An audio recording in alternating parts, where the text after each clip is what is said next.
परीक्षा, result, counselling, joining. तो तेजस्वी जी, आपके बनने के बाद जो रिक्तियां निकली और उस पर जो आप नियुक्ति करेंगे उसका श्रेय लीजिए, ये एनडीए की सरकार का श्रेय मत लीजिए।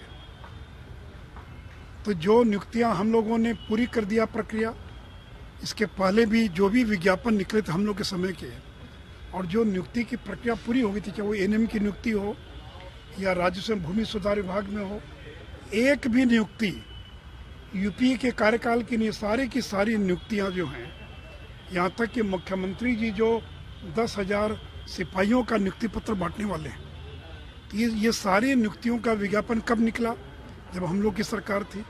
काउंसलिंग कब हुई, परीक्षा कब हुई, रिजल्ट कब निकला, नियुक्ति पत्र कब बंटा, ज्वाइनिंग कब हुई?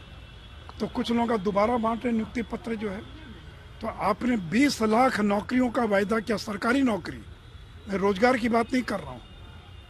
और अभी जो रिक्तियों का कैबिनेट का निर्णय हो रहा है और जो ये बहाली कर रहे हैं, वो तो मुझे लगता है कि 5 साल में 1 लाख भी पार नहीं कर पाएंगे।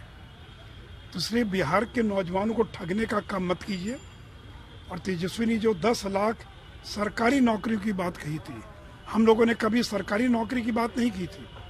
नरेंद्र मोदी जी ने 2 करोड़ रोजगार की बात कही थी, और ये बात करें सरकारी नौकरी की, तो इसलिए सरकारी नौकरी का जो ये एक सपना दिखा रहे थे, उसमें पूरी तरह से ये फेल हो गया है। और यही नीतीश कुमार थे जिन्होंने भाषण देते हुए कहा था पैसा कहाँ से लाएंगे, क्या जो घोटाले का पैसा है उसे लाएंगे, उसका भुगतान करेंगे। इसलिए देखिए, जनता को धोखा दे रहे हैं, लेकिन बिहार के नौजवान धोखे में नहीं आने वाले हैं। अभी तक 7वें चरण की बहाली का क्या हुआ पता ही नहीं है। तो सारी बहालियां रुकी हुई हैं, और ये कोई 10 लाख तो क्या, ये लाख भी बहाली कर दें तो बहुत बड़ी बात होगी। सर, मोकामा में जो उपचुनाव हो रहा है, मोकामा में झड़प देखने को मिला है, जिस तरीके से सुबह से आ रही है, अभी कुछ देर पहले मोकामा के बारे में एक जो सूचना मिली वो बहुत ही दुखद है कि बिहार सरकार के मंत्री सुरेंद्र यादव जो हैं, वो चुनाव क्षेत्र में घूमते हुए पाए गए, लोगों से वोट मांगते हुए पाए गए, जबकि नियम है कि चुनाव के 48 घंटा पूर्व कोई भी बाहर का व्यक्ति चुनाव क्षेत्र में नहीं रह सकता, और वह भी एक मंत्री।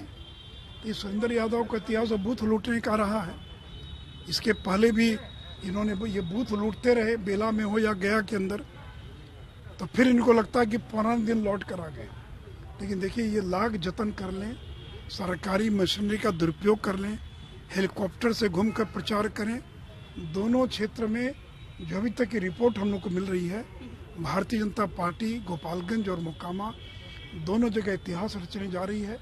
गोपालगंज में 5वीं बार चुनाव जीतेंगे, और मोकामा के अंदर जो लोगों को लगता था कि छोटे सरकार कभी हार नहीं सकते हैं, तो इसलिए इस बार छोटे सरकार भी चुनाव हार जाएंगे, उनकी पत्नी चुनाव हार जाएगी, और वहाँ पर कमल खिलेगा। उपेंद्र कुशवाहा ने दावा किया है कि बीजेपी के कई एमएलए संपर्क में हैं, जेडीयू के कई एमएलए जेडीयू। बीजेपी कैसे देखती है? देखिए, मैं तो, आप अगर कहिए तो मैं एफिडेविट करने के लिए तैयार हूँ या रजिस्ट्री करने के लिए तैयार हूँ कि आज न कल दोनों पार्टी का मर्जर होगा।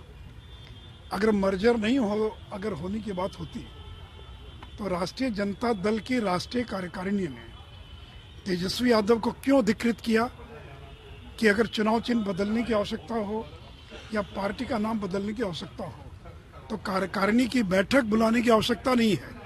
अधिकृत कर दिया गया लालू यादव और तेजस्वी यादव को। तो ये देखिए, वो लाख खंडन करें, लेकिन आज न कल जनता दल का विलय अवश्यंभावी है। इसलिए मैंने तो कहा विलय या विलीन।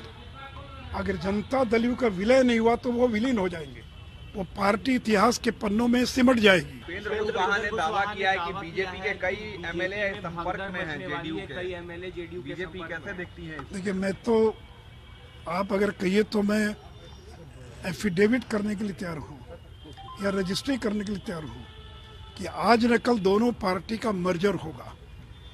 अगर मर्जर नहीं हो, अगर होने की बात होती, तो राष्ट्रीय जनता दल की राष्ट्रीय कार्यकारिणी ने तेजस्वी यादव को क्यों अधिकृत किया कि अगर चुनाव चिन्ह बदलने की आवश्यकता हो या पार्टी का नाम बदलने की आवश्यकता हो, तो कार्यकारिणी की बैठक बुलाने की आवश्यकता नहीं है।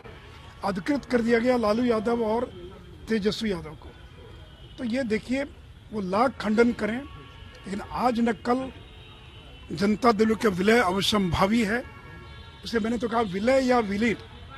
अगर जनता दल का विलय नहीं हुआ तो वो विलीन हो जाएंगे, वो पार्टी इतिहास के पन्नों में सिमट जाएगी। इसलिए उनके पास दूसरा कोई विकल्प नहीं है। आज न कल जो जगताप बाबू ने कहा कि वो नई पार्टी बनाकर तेजस्वी को बिहार की गद्दी सौंपेंगे और खुद देश की राजनीति करने चले जाएंगे। इसलिए मैंने कहा कि आप कहिए तो मैं रजिस्ट्री करने के लिए तैयार हूँ, मैं एफिडेविट करने के लिए तैयार हूँ। आज न कल ये होने वाला, ये होगा। उनका तो प्रयास था कि समाजवादी पार्टी जो उत्तर प्रदेश की पार्टी है उसका भी विलय हो जाए। जो जनता पार्टी के जो पुराने घटक हैं, Biju Janata Dal, Indian National Lok Dal, JDS, RJD, JDU, Samajwadi Party, इन सभी पार्टियों का विलय हो जाए। लेकिन बीजू जनता दल ने इनकार कर दिया। जेडीएस जो वो केसीआर के साथ चली गई, उसको इस विलय में कोई फायदा दिखाई नहीं पड़ता है। समाजवादी पार्टी की भी संभावना नहीं है कि वो इसमें आएगी, क्योंकि उनको लगता है कि इस विलय में आने से उनको कोई लाभ नहीं है। और नीतीश जी भूल गए कि 2015 में भी उन्होंने विलय का प्रयास किया था। नीतीश जी बताएं कि मुलायम सिंह यादव के साथ उनकी क्या बातचीत हुई थी। मुलायम सिंह यादव को नई पार्टी समाजवादी पार्टी का अध्यक्ष बनाकर और जनता दल के विलय का निर्णय हुआ था कि नहीं हुआ था।